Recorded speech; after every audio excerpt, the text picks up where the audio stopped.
Greetings, Stalkers, and welcome back to the Grymm Mansion. My name is Bowman Nathan, the doctor that hasn't gone to the moon yet, and I'm joined tonight and all nights by my despised co-host. Weird Aldrich, your friendly neighborhood astrologist, astronomer. Yeah, whatever you want to call it. Okay, so we're going back to the 80s, well, late 80s, to a movie that many forgot. I wish I could. Unfortunately, my memory is quite resilient, and I was unable to forget about it. But I had to put it to rest. Okay, so we're going to the moon again, getting trapped in the moon, because it's a moon trap. I don't know, whatever. Just roll the intro.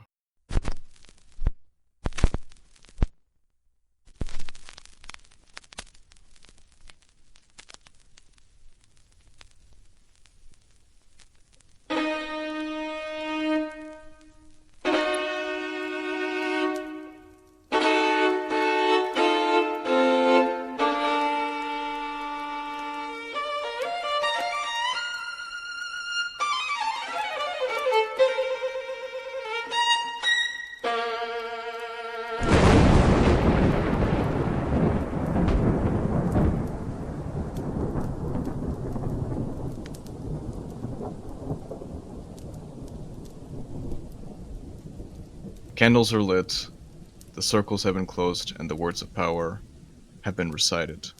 Let us begin tonight's gathering. So, did you, Must we really? It's gonna be a short one, I think. Yeah.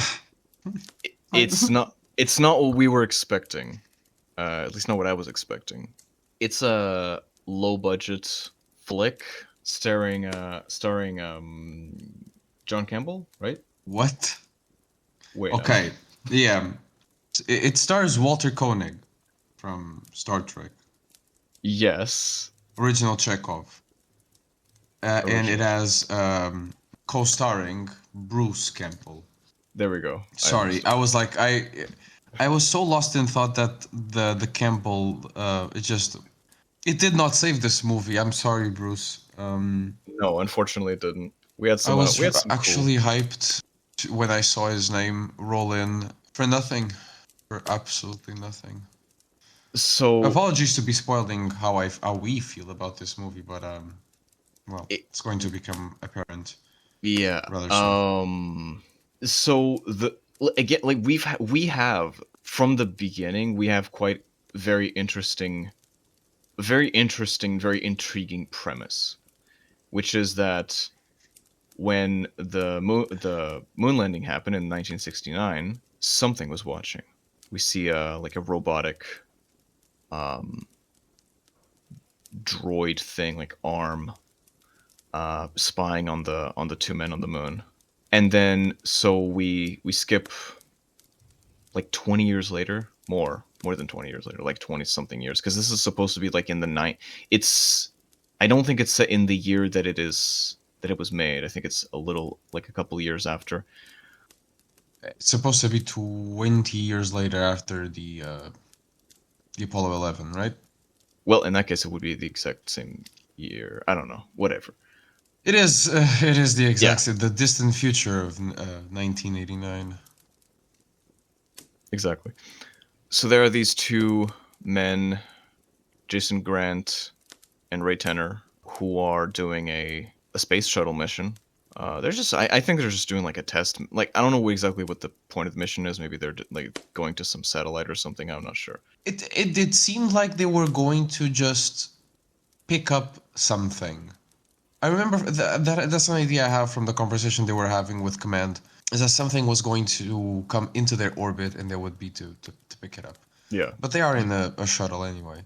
Yeah. The truth is they detect something with the radar and they enhance, and it's a ship, like an alien ship, or a ship that it didn't come from the Americans or the Soviets, let's put it like that. And this guy, Grant, right, Jason, he is itching for adventure. He's past his prime. That's the whole I think that's why they picked the actor that they did anyway. and this guy's itching to get out, and he says, I'm gonna go there. I'm gonna see what it has." And he decides to board this alien vessel to find a sort of egg pod, um, Thing. Yep. yeah, capsule, and a what appears to be a mummified corpse. Just floats by him. Yeah, and I think they pick it up. I don't know if it was the editing of the movie, but I didn't even realize that they had brought the corpse back to Earth. Honestly, folks, this part on the ship is the best that the movie is going to get. True. Because as soon as they bring it back to Earth, this it's all downhill. So they find that Yeah. this corpse is like 14,000 years old, and apparently predates history Yeah. or known civilizations or True. um, Predates like I think the Ice Age, the last glacial period at least. something like that, right? It's an ancient astronaut. And they say that they can't open this pod unless they break it, right? So Without they're, destroying it. Yeah. for some reason, maybe they can't X-ray it or whatever. So they turn around and leave it for a little while they discuss with the FBI, their assigned FBI agent, how they're going to get the president to sign off on them going back to the moon. Because this machine that they have, apparently, it can't X-ray inside of the pod, okay? But it can reconstruct the the person's face, the person's suit, the ship itself, where the And ship where was fired from, in Yes. the in Point Prometheus, apparently, Prometheus crater, I believe. a Yeah, crater it's in the moon, yeah. on the dark side of the moon, I think, the far side. And this robot, while nobody's looking, sorry to spoil it, but from the egg emerges a robot, the same kind of robot that was looking at humans when they first landed. Mhm. And it since it understands that the humans now know where it come from, it must destroy everything. So it destroys all the computers, it destroys all trace of itself, and starts picking this human apart and destroying the machineries in the examination room for purposes that Nathan will now explain to you. Yeah, so when I guess it's just a secretary or something. I don't know. A lady who works there just enters the room and sees that the glass has been shattered. The things, the objects that were being identified are gone. Stuff is like broken. It's all messed up. And then she gets killed by this entity. Claw. Yeah, it is a claw. It has legs also. It just Yeah. Yeah. we see it later because they while the other guys are talking, there's here we have the deployment of the line in this movie, which comes from Ray Tanner when he beats up the dispenser, Machine. the Yeah, coffee dispenser. machine, Yeah, and he yeah. says, "We take no from a machine," and that, ladies and gentlemen, is the line of this movie. That is the one thing that we can take from this movie. Yes. And so they are alerted to the presence of an anomaly in the hull, and the NASA army is called there The with NASA army. guns. The five dudes with M4s, crazy. Yes, the NASA para soldiers. The whatever. The NASA brown shirts. Oh no. I'm Oh no. sorry. So what do they find? They find that the pod that you were describing, which is now the head of a creature, of a cyborg creature. I think it picked up some Qualifies as cyborg, yeah. yeah, it picked up some body parts from the corpse. Definitely, definitely. It is wearing. I remember that it part of its face is the skull of that mummified corpse. I remember it Yeah. had a skull face. Yeah, and It looked it cool, is if nothing else. no, yeah, the design is interesting. Yeah, it's this The face mix of anyway. machine and like corpse. And yeah, it's just standing there in the hallway, and they have a shootout. Oh yeah, this guy, this scientist, tries to communicate with it at first, and then it just shoots his arm, and he changes his mind really quickly, and they all shoot at it. Ray covers for Jason to go up the pipes and the ventilation shaft to shoot it from above with a shotgun, and that's how they destroy it. And yeah, now after that scene, we have a little like a little interlude with Jason, who's well, I was gonna say single dad, but like, well, it's just it's the whole thing where like he's a divorced dad. His kid, I'm not sure what the term is, but like his kid is it's his term to be with his dad. Jason gets a call from Ray, who's like basically luring him. He's like drunk. He's like messing with him and calls him to a strip club where he tells him that the government has accepted to go on with with their mission to go to the moon again, and that they're going alongside another friend, because they need three people. You need the one person to man Keep the orbiter around. yeah, exactly. If I'm going too fast, tell me, because the movie just like No, no, honestly, you're not. I think you're not going fast enough, honestly. Do you need help? the movie. Yeah, go ahead, take it All away. right. So I think they used the last Apollo rocket to go into this into this search and destroy. I think that's the exact quote they use Mhm. for the what are they called? Oh no, wait, not yet, not yet.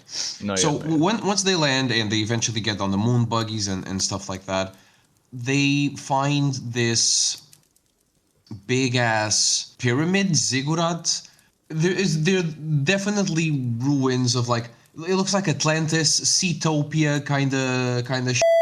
Yeah, like a It's ancient temple on the moon, I guess. yeah, and inside they find a well, it's reminiscent of Mother, I guess, from Alien.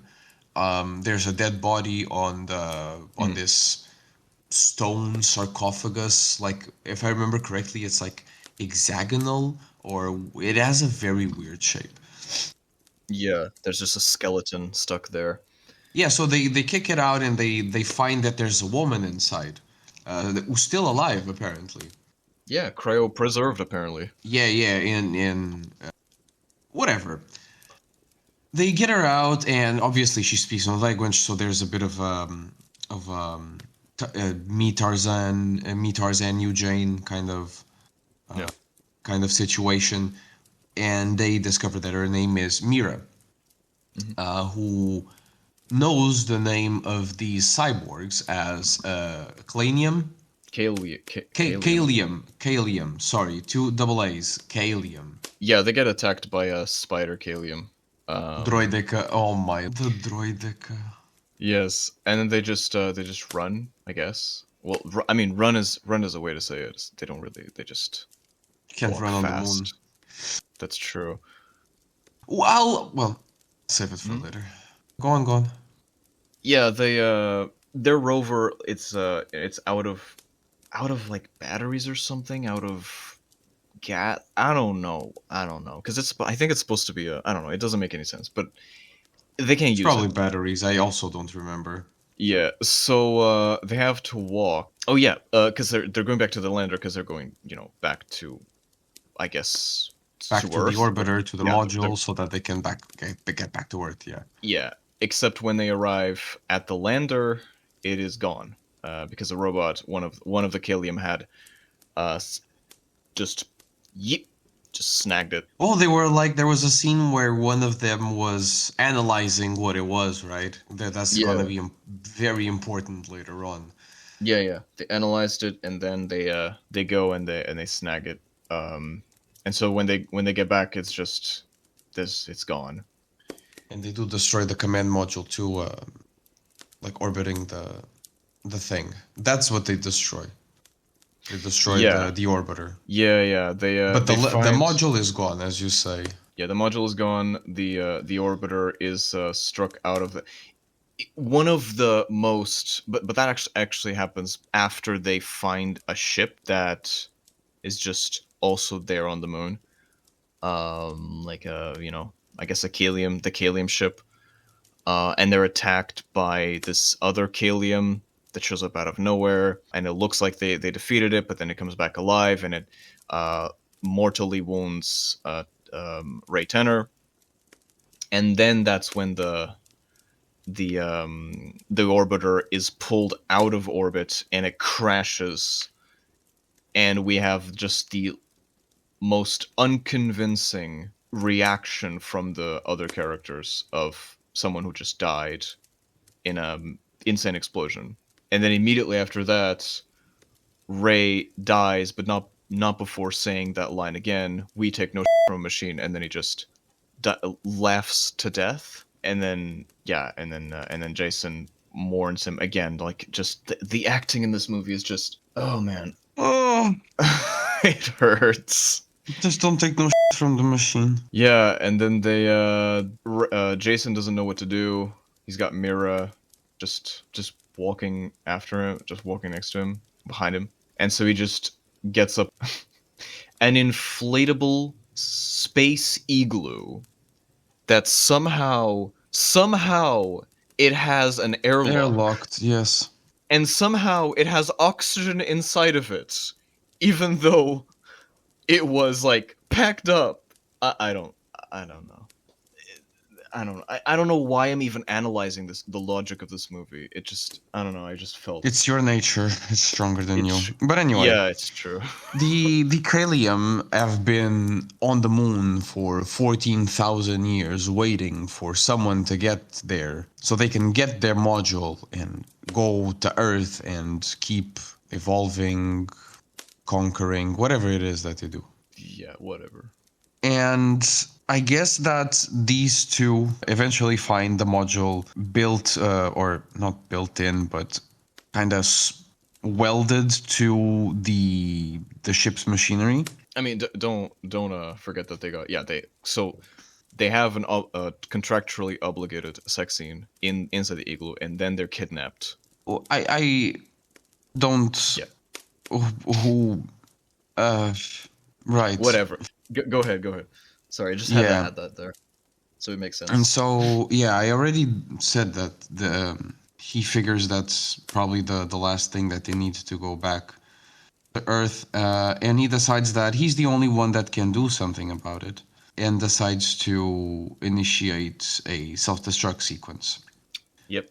I guess he and Mira manage to exit the spaceship. Yeah, there is one scene that happens because they are when they're kidnapped. There is one scene which, if this movie was any good, it would have been the best scene. I guess it could be the most memorable scene. I don't know. In which they are stuck to the walls. One of the Kalium shows up and he starts chopping. Well, he doesn't really chop yet, but he wants to chop Mara's limbs. Right, because this is when they realize that Kalium use. I mean, they kind of already figured this out because they used Bruce. Ray Tanner's Bruce Campbell's character, Ray Tanner as like a puppet to attack them in the igloo. They use the limbs, which is kind of an interesting concept. They use human limbs as parts, kind of like a robot part, like as if it It's was something like, that they should have figured out if only they had analyzed the remains of the one that they had back on Earth. Anyway. Anyway. Yeah, they initiate the self-destruct sequence because they're like, yeah, we're not, because they realize this is a ship that is full of these things, like hundreds, if not thousands of these pods, just waiting to be woken up. And so they decide, or I guess, yeah, Ray, both of them, I guess, kind of, even though they don't speak the same language, they kind of agree that, yeah, we're gonna sacrifice ourselves to destroy this ship. They heroically make it out. Yeah, because Grant shoots. Yeah, go on. One of the Kalium that shows up to attack them because they finally, after all this time, they have a single one that detects that they're doing that and attacks them. And Jason shoots at it with a gun, and the most realistic part of this movie is that the recoil of the gun propels them out of the ship. Oh, So the most realistic part of this movie is that there's actually no sound while they're out, when there's no atmosphere. There's very little sound or well, music aside from the music. But anyway, yeah. I those are want to like touch on that eventually. Yeah, pearls of I can't. yeah. Let me just okay. Let me just finish wrap this up real quick. So yeah, they get back to Earth and then they get married. Mira and Jason get married, and she learns to speak, and she doesn't explain anything of anything, and then the movie ends with tease for a sequel because one of the pods survived and crash landed on like a parking lot on Earth, Yeah, and that's apparently how the movie ends, and it's there is a just post-credit audio clip. I'm not gonna say post-credit scene because that is reserved for you know who. They shall not be named. This guy is talking to NASA about the possibility of these pods have breached through the atmosphere, and the officials are telling him absolutely not. You know, there's no way they would have disintegrated in the atmosphere. May I ask, how did Grant and Mira make it back to Earth? well, they there was the shuttle. Hmm. They do make Mhm. it to the shuttle, supposedly. Supposedly. Supposedly, yeah. Um, but yeah, how do we even where do we even pick this apart? I don't know, man. It's just this movie Nothing saves this movie. it could have been so like I'm not gonna say that it's like a genius plot or a genius like premise or whatever, because I mean you didn't do much with it, so I mean how y- I don't even I don't even know. It wasn't even funny. You Yeah, know, I so, was expect yeah. some of them loop around. They're so bad that you just end up laughing about it. I think the worst thing that you can say about a movie, about any form of entertainment, I guess, that's supposed to entertain you, is that it's boring. This was Yeah, boring. it's incredible how just it's it's both it's I think it's everything. I think it's the pacing is bad, The acting is bad. the dialogue is bad, the acting is bad, and the writing itself, like the plot just doesn't do anything. The plot Like isn't like the concept itself, the premise isn't terrible, but the execution is yeah, so it doesn't sell it. I like it doesn't sell it at all. And even, but here's the thing, like what I was expecting from a was what essentially is a B movie, right?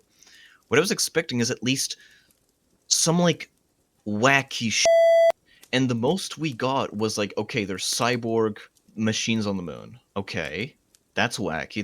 That could be interesting. But like, I don't know, man. It's so hard to describe why the movie is bad. It just is. I don't. It's just disappointing, you know. That's it. Like as you said, it's boring. How could you mess this up? How could you make such a concept, such an otherworldly concept like this, be boring? I don't. I me neither. Honestly, I wish I could understand. But it is really terrible. I It's disappointing, yeah. very Um, you could have done the idea of okay, ancient astronauts on the moon.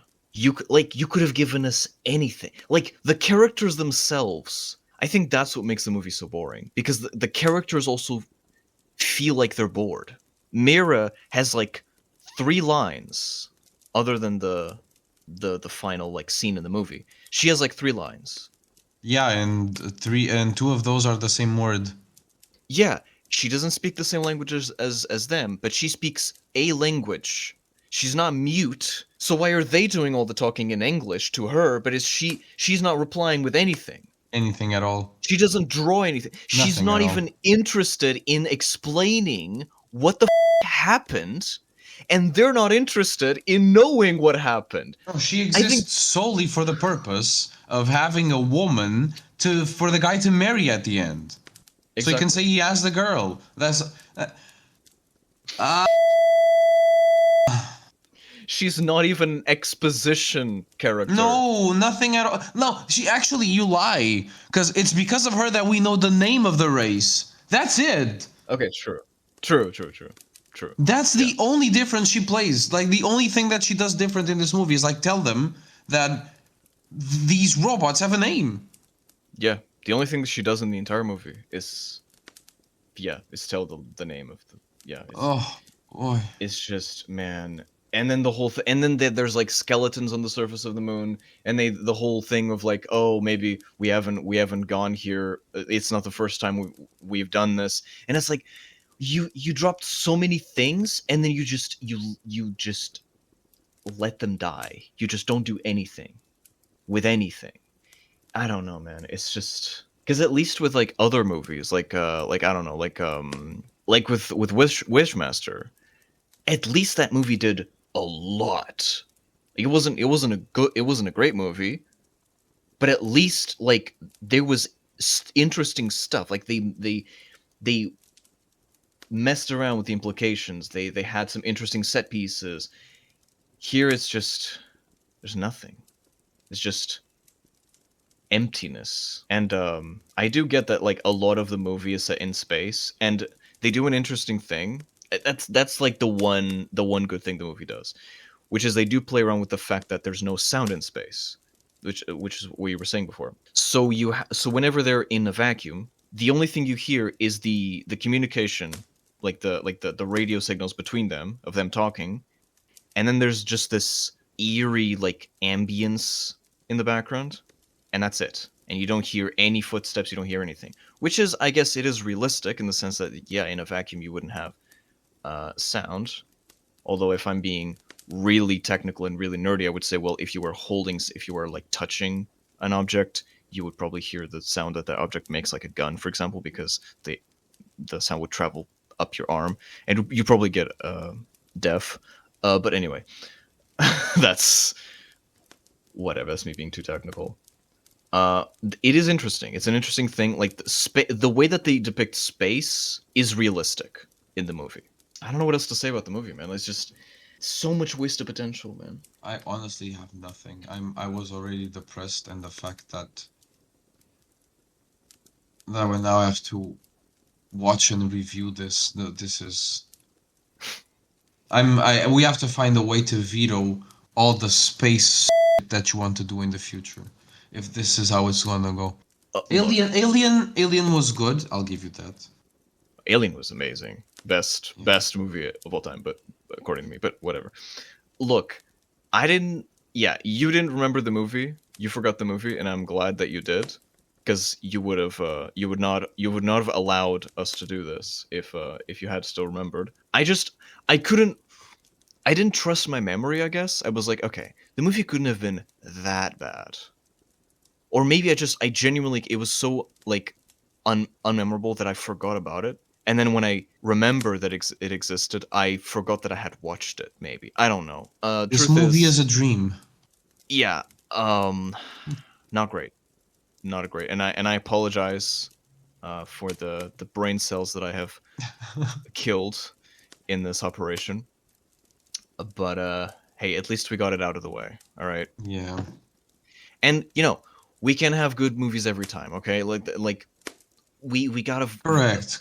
We have to play Yeah. the almighty well, I can't pronounce his name. Will not pronounce his name. Oh, the yeah. Yeah. You can call him Al. Man, I will rate this like 1 or I was 2. gonna I was gonna give it two. Two. Just Two because of because like the premise. That's it. and Bruce. Yeah, and Bruce Campbell. Bruce That's is it. probably the best actor in the movie, and he doesn't do much. Yeah. He also doesn't do much. That's the sad Yeah. part. Like a 2. Anyway, you can take us away whenever you want, Nathan. All right. Take us away where, to the moon? No. I will. It was a joke. It was a joke. So the candles are out. The circles have been erased, and we'll let silence reign again. The Grymm Mansion is closing its gates. Have a horrible night, and we'll see you next time.